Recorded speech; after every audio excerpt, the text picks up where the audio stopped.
Secretary of State Anthony Blinken holding a phone meeting with Russia's foreign minister later this morning. Yesterday, during the UN Security Council meeting, Russia's ambassador accused the United States of stoking, quote, hysteria and wanting a Ukraine war. Joining me right now is Fox News senior strategic analyst, General Jack Keane. General, it's great to see you this morning. Welcome back. Thanks very much for being here this morning. What are your thoughts on this blame game that's going on now? Russia is saying it's the U.S. that's hysterical about the potential of an invasion. Your thoughts? Well, I don't think there's too many people that buy into that. I mean, with 130,000 odd Russian troops surrounding Ukraine on three sides and also an ability to access from the Black Sea, I mean, that is not a usual event that's taken place. And certainly to try to put it under the guise of military exercising is really quite far-fetched. So no one's buying that story for sure. I mean, the issue really is, yesterday, I think we're still in a... Yep. Go ahead, Maria. Now, yesterday, Senator John Barrasso told us that the Senate is working on a bipartisan plan to put sanctions in place should Russia invade Ukraine. But most people say, look, these sanctions should have been in place a lot sooner than after an invasion. Your thoughts on what the U.S. should do right now, General?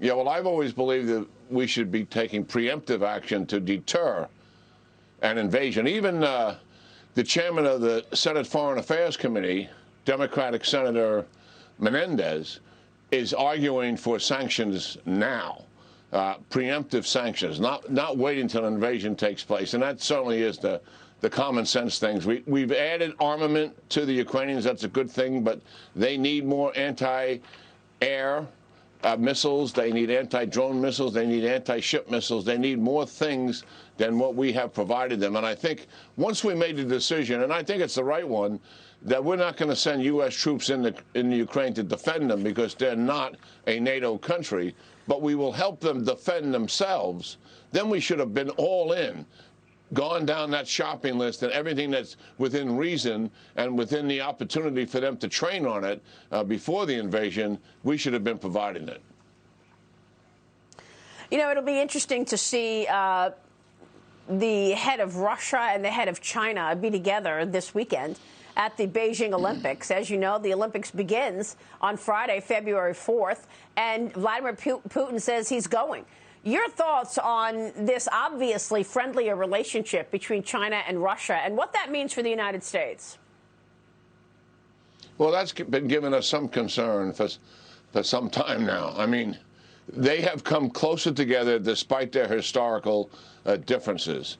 And the reason for that is they are fundamentally opposed to the international world order that the United States and Europe established post-World War II. They see that interfering in their desire to have their own sphere of influence. And their common enemy is the United States and the Western democracies. And that is what has brought them together. So there's more economic exchange. Russia is building a pipeline to China to export its natural gas to them. And certainly there's more military exercises than we have ever seen in the past. And their rhetoric, they support each other. China is supporting Russia, dealing with Ukraine, and certainly Russia has been supporting China's actions with Hong Kong and also with Taiwan. So, yes, this is very concerning to us because I'll tell you what, Maria, the United States military does not have the capability it used to have. It doesn't have the capability to fight two wars simultaneously. I'm talking about two major wars, one in the Indo-Pacific region and one in Europe. If China went after Taiwan and then Russia planted troops down in the Baltics, while we have NATO, the United States would not have all the resources it would need to apply effectively to both areas. So, yeah, this has got concern for us, and certainly these two countries understand it. Yeah, and it doesn't look like we're moving on those concerns. We've had a decline in defense spending. But I want to get your thoughts on what retired hedge fund manager George Soros said this week. He says the Chinese President Xi Jinping could be replaced after the Beijing Olympics. Here's his quote. Xi Jinping has many enemies, although nobody can oppose him publicly because he controls all levels of power. There is a fight brewing within the CCP, Chinese Communist Party. His prediction, General, is based on the mismanagement of COVID, the tightening controls on the population, massive potential for real estate crisis. He says he believes Xi will win an unprecedented third 5-year term later this year, but he could be taken out. Your thoughts on what George Soros is saying, as I think today the world is much more knowledgeable and informed about China's bad behavior, from decades of intellectual property theft to surveillance to disappearing people, invading countries during the COVID pandemic. And George Soros says he could be taken out and replaced. What do you make of it? Well, I don't think we're quite there yet. Listen, here's a sign, if that was to be the case. When the National Party Congress is going to meet in the fall of this year, several months after the Olympics, if they nominate a vice president, that would be the successor to President Xi in 5 years. They didn't do that the last time. They've given him an open pathway, and we'll see what happens there. But I think President Xi, who has purged his enemies quite effectively over these last number of years, there's always been some criticism, but I think he'll likely weather that storm. The fact is, his economy is slowing down. His productivity is down. The real estate market, as you mentioned, is tanking, and his draconian measures with locking down entire cities is certainly affecting the internal quality of life experience of the people inside of China. And he has received international criticism for repression at home with the Uyghurs and certainly aggression abroad, particularly with Taiwan and Hong Kong.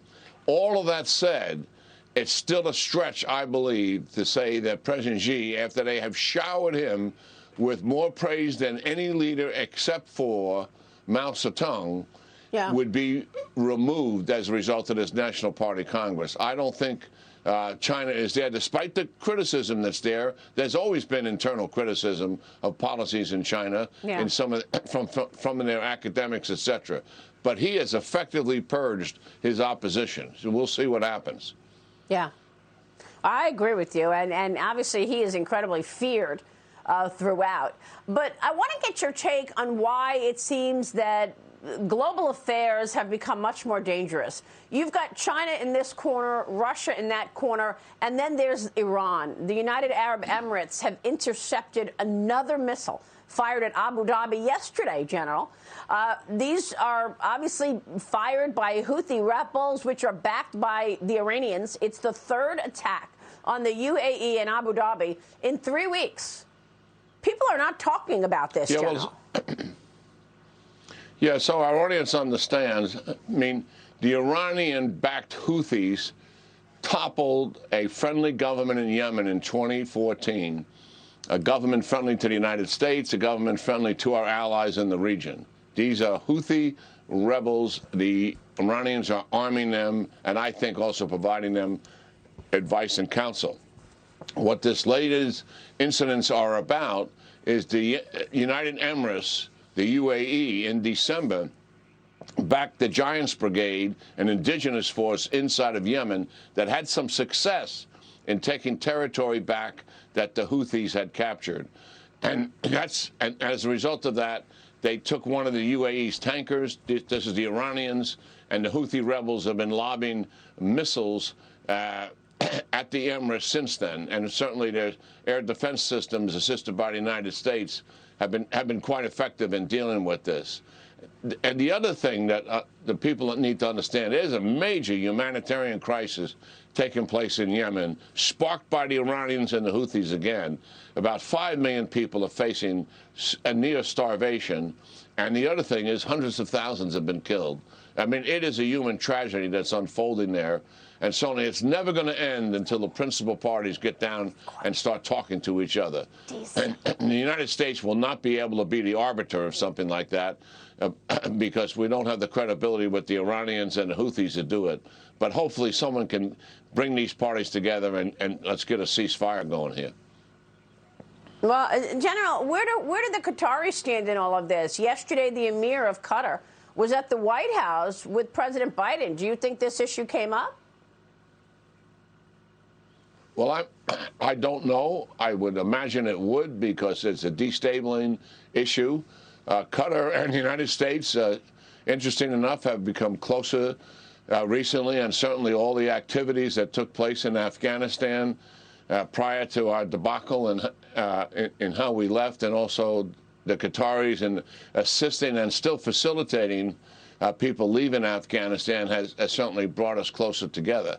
We've always had, had some concerns about Qatar, because Qatar has a history of, frankly, of backing radical Islamist groups in the Middle East, to include Hamas, and that's a concern of ours. And now President Biden is reaching out for them to be a non-NATO ally of the United States. I'm wondering if he's reading the intelligence reports that are coming out of the CIA in terms of Qatar's activities and past activities in alignment with radical Islamic groups, which I think would certainly not entitle them to have that kind of status. All right. We will leave it there. General, it's great to see you. Always a pleasure to talk with you. Thank you, sir.